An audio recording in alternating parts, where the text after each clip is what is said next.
Is there an entitlement epidemic? Kids who believe they should get what they want when they want it without working for it. What do you think? Here to help you stop your kids from believing they always deserve special treatment are Today Mom's contributor and author of If I Have to Tell You One More Time, AMY McCREADY, and child and adolescent psychologist Jennifer Hartstein. Hi, welcome, ladies. It does seem to be getting worse and worse and worse. Is that what you guys are saying, too?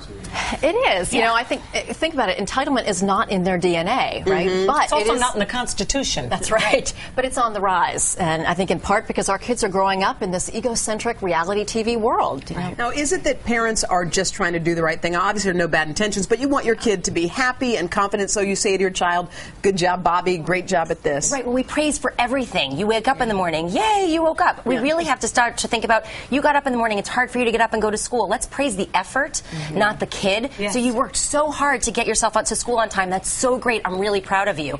They're going to internalize that, and then they're going to feel good about themselves, which means they're going to want to do it again. And equal parts discipline when they don't. Right. There are natural that's the other consequences. thing that's the other side of it. It's appalling the way children behave now. And their parents just stand there or they don't listen or don't watch or totally ignore it. Yeah. And go, aren't they cute? Yeah. No, they're not. They're obnoxious. But if a child, let's pretend your child is drawing a picture and it's, it may not be the greatest picture on earth, but it's great to you. Is it okay to say, hey, Susie, that's a beautiful picture you've made? Well, think of praise like candy. A little bit is just fine, but a steady diet is going to be toxic. So as Dr. Jen said, praise the effort. Wow, look at all the great colors that you put into that. You worked really hard on that project. You're not just awesome or the best artist in the world. Encourage or praise specifically what they've done.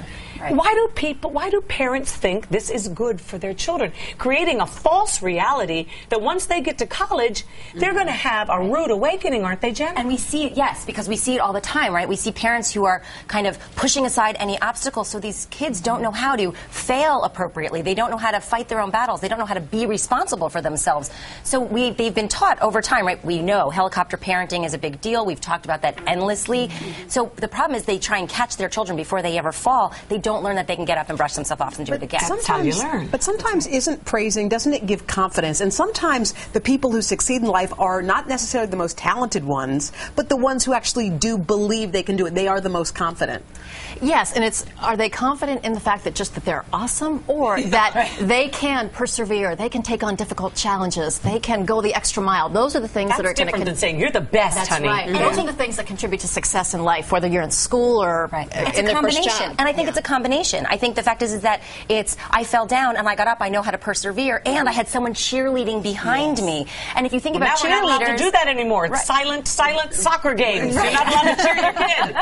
You're not allowed to have fights on the field, but you can cheer from the sidelines. What's the difference between a helicopter parent and a lawnmower parent? Well, we've kind of moved from being helicopter parents just sort of hovering over our kids to lawn mowing, where we will mow down any obstacle in their path to make things easier for them. There are kids who don't get internships whose parents call up and say, why didn't my child get that internship? It happens all the time. Yeah, they call college professors and try and fight why they don't get the right grade. They try and they'll write the papers while they're still in college. How do we expect there to be a workforce of these young people when they can't figure out how to even function? Well, sometimes when kids are, when there's like a soccer game, they give every single kid a blue ribbon. So even if you're doing the right thing, sometimes the society is sort of saying, you're great, you're great, you're great. Well, parents are usually behind some of that too, I think. And I don't want to totally parent bash, because I do think there are experts like us at times who say self-esteem is the way to go, build self-esteem all the time. So it's the way that, like, the thing of the moment, and we have to take a step back, look at it and say, what are we really doing? Was promoting too much self-esteem, you're awesome, you're awesome, you're awesome,